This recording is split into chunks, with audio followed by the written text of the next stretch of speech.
And I get a letter from Gene Wood. It's always Gene that found stuff. He said, Bill, I've become a page at NBC here in 30 Rockefeller Plaza, New York City. And there's a show called Broadway Open House, and I've been doing little bits. And remember that stuff we did at Emerson? They pay for that. Guy Aylward, my friend, we had a Studebaker that looked like you didn't know whether it was going or coming. It had one of those shapes. And we drove into New York. Then I went on the page staff. But the bits, we did takeoffs on, like Young Dr. Kildare. You know, when they were cleaning up, I'd look at him and he'd look at me, and we'd both go. They were sterilizing themselves. Corny jokes. And but then we had some fairly sophisticated stuff. What would have happened if, it would lean into the mic, what would have happened if the scene, the year 1865, the scene, a dedication of a cemetery outside of Gettysburg, Pennsylvania, onto a platform erected for the occasion steps a tall man with a stovepipe hat and a short dark beard. He addresses the admiring crowd. On my way down here to Gettysburg, I wrote out a speech on the back of an envelope, and I'd like to read it to you now.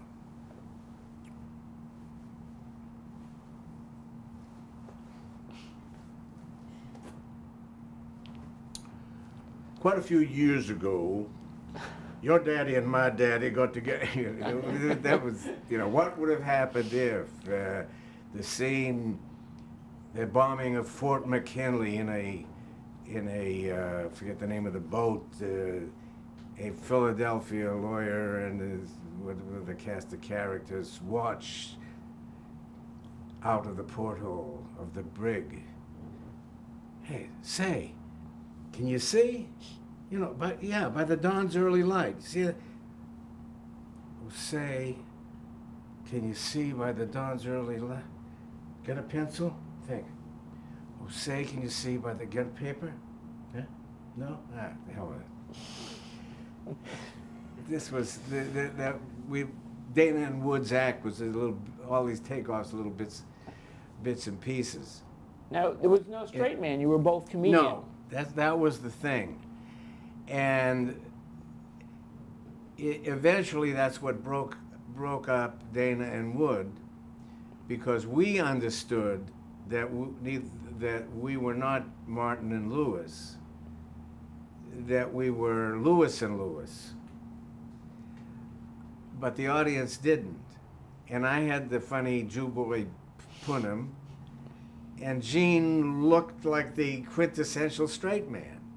So they would say, hey, you do a good straight, and they would talk to me. And it got old for Gene very, very quickly. And so Dana and, which was first Zathmary and Wood, and then Dana and Wood, dissolved. Right. And Gene went off to write. I think Tom Poston had a show, a local show then, and I went into unemployment.